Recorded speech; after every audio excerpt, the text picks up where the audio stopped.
No doubt that will be the same today, despite the frigid cold temperatures that we are seeing here in our nation's capital today. It's roughly 30 degrees out there as we speak, and that is not including the wind chill.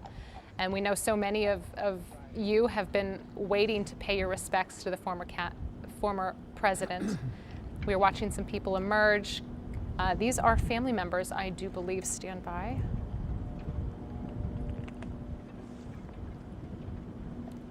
Yes, at the top of the steps, the surviving members of Carter's cabinet and the Carter family are standing by as they await the pallbearers. So we do anticipate seeing the president's casket being brought up those stairs here in short order.